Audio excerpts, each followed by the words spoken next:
Seguimos en TMT Conversaciones, vamos a charlar ahora con Lucía Bellocchio, que es fundadora de Trend Smart Cities y directora de la Diplomatura en Smart Cities de la Universidad Austral. Lucía, ¿cómo va? Hola José, un gusto. Lucía, ¿qué es exactamente o aproximadamente una Smart City? Bueno, se habla muchísimo del tema en los últimos meses. A mí me gusta definir una ciudad inteligente como aquella ciudad que pone a las personas en el centro de desarrollo, que utiliza tecnologías, que utiliza innovación, pero para mejorar la calidad de vida de las personas, de los ciudadanos, que somos al fin y al cabo quienes transitamos y quienes vivimos en las ciudades.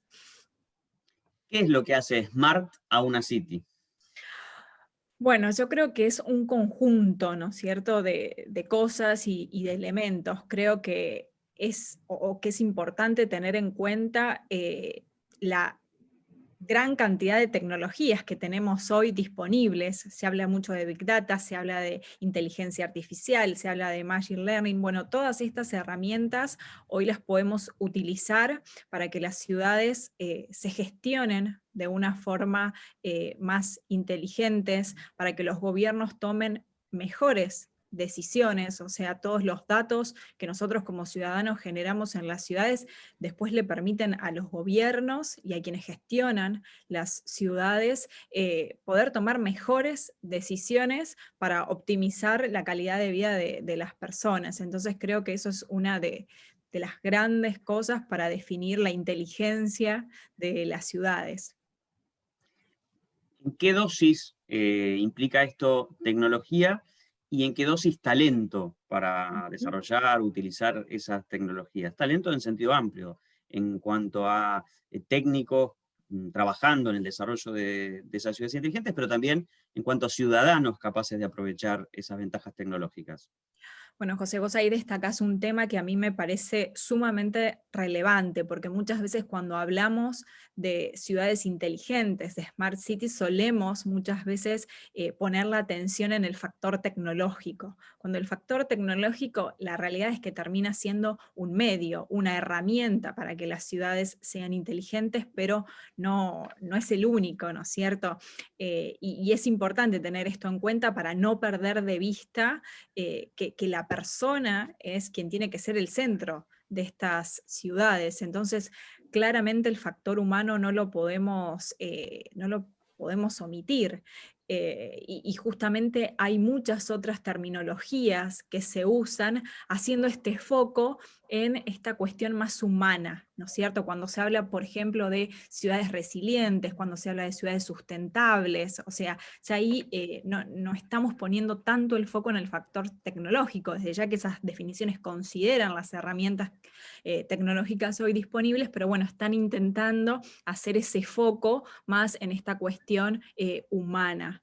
Entonces esa es otra cuestión que me parece sumamente relevante cuando hablamos del tema. Creo que tiene que haber un justo equilibrio en aplicar, en implementar todo lo que tenemos disponible hoy en día, pero sin dejar de considerar lo que debe ser lo más importante de las ciudades, que somos nosotros los ciudadanos. ¿Cuánto aporta el sector público y cuánto el sector privado? Y si querés, ahí dividimos en comercial y no comercial, al desarrollo de una ciudad inteligente.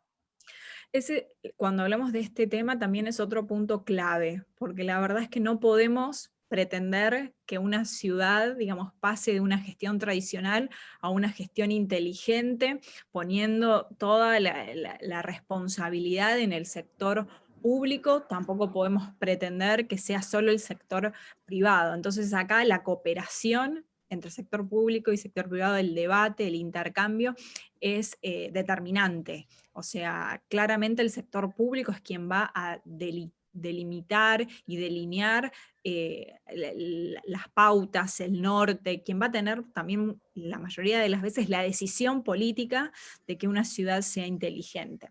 Pero a su vez necesitamos del sector privado, que muchas veces son quienes ofrecen determinadas soluciones para ciudades, quienes trabajan en lo que es la infraestructura. Entonces acá este es un tema en la mayoría de los temas que se estudian en esta cuestión, pero este tema es fundamental, hablar de la cooperación entre sector público y sector privado para que las ciudades sean cada vez más inteligentes. ¿Qué buenos ejemplos o ejemplos paradigmáticos tenemos en el mundo de ciudades inteligentes? Tal vez no Sí. necesariamente grandes capitales que uno sospecha, espera, que tienen más herramientas, que van más adelantadas, sino tal vez ciudades medianas. Ujú. Sí, la verdad es que hay muchos ejemplos en el mundo, y bueno, y hay que ver dónde ponemos el foco, ¿no es cierto? Yo creo, sinceramente, que no hay una ciudad que uno mire y que diga, bueno, esta ciudad en absolutamente todos los temas que estudiamos en ciudades inteligentes sea un modelo a seguir, ¿no es cierto? Sino quizás hay casos que se destacan, por ejemplo, porque han hecho una gestión inteligente de la movilidad, otros porque han puesto mayor atención en la cuestión y en la conciencia ambiental, otros porque están fomentando mucho la tecnología, la innovación. Entonces creo que estos ejemplos dependen mucho de dónde ponemos la atención. Por supuesto que uno de los grandes casos de estudio es Estonia, porque ha sabido desarrollar, por ejemplo, un gobierno inteligente, un gobierno digital, donde el 99% de los trámites estatales se hacen de forma remota, ¿cierto? Pero bueno, hubo una planificación para que eso sea de esta forma. Cuando miramos, por ejemplo, en la región, el caso de Curitiba, es una ciudad que también nosotros la estudiamos mucho porque ha tenido una planificación, o sea, no es una ciudad improvisada. Desde los 60, 70 se ha intentado pensar cuál iba a ser el desarrollo urbano de la ciudad. En el último tiempo se viene fomentando mucho lo que es la innovación, el emprendedurismo. Entonces es un buen ejemplo que a mí también me gusta porque justamente es de nuestra región, de Latinoamérica.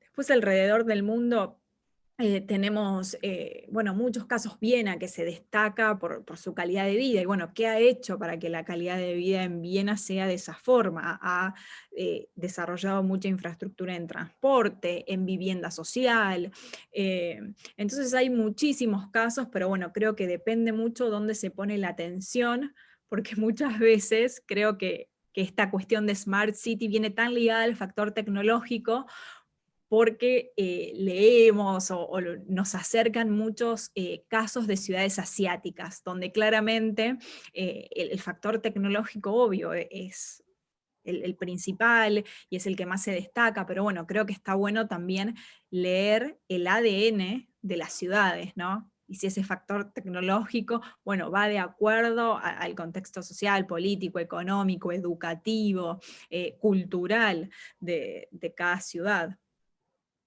Lucía, vos ponías algún ejemplo de América Latina. Estamos en una región muy desigual, con mucha pobreza. En Argentina, en un país también con una creciente proporción de la población en la pobreza. Una estrategia de ciudad inteligente puede ayudar a revertir, digamos, esas situaciones de pobreza, o es más bien un punto de llegada una vez que se resolvieron cuestiones sociales básicas? Sí, yo creo que bueno, ese es un punto desde ya muy delicado. Yo creo que determinados proyectos, iniciativas, ideas que tengan este enfoque de ciudad inteligente pueden ayudar, por ejemplo, a la inclusión, que no es un tema menor, ¿no es cierto?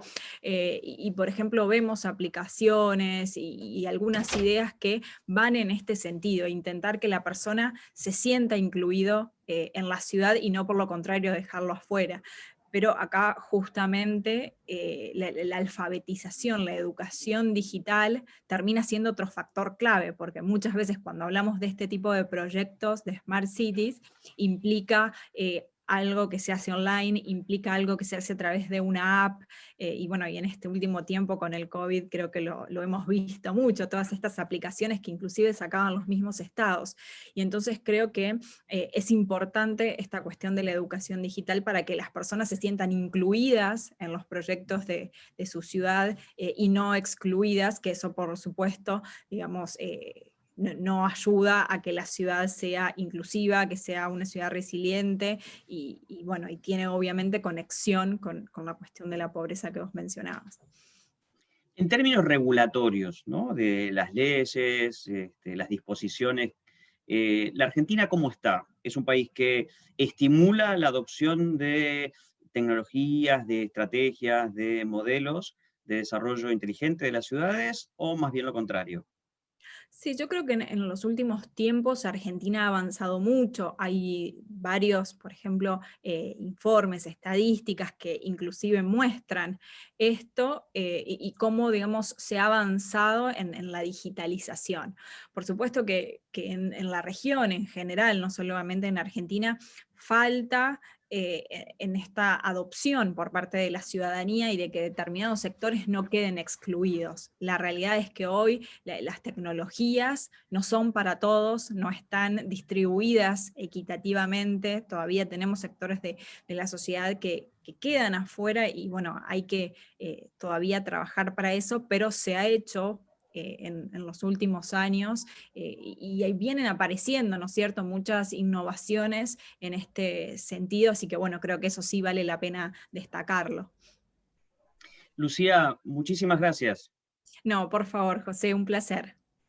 Hablábamos con Lucía Bellocchio, fundadora de Trend Smart Cities y directora de la Diplomatura en Smart Cities de la Universidad Austral. Y nosotros nos vemos la próxima. Gracias.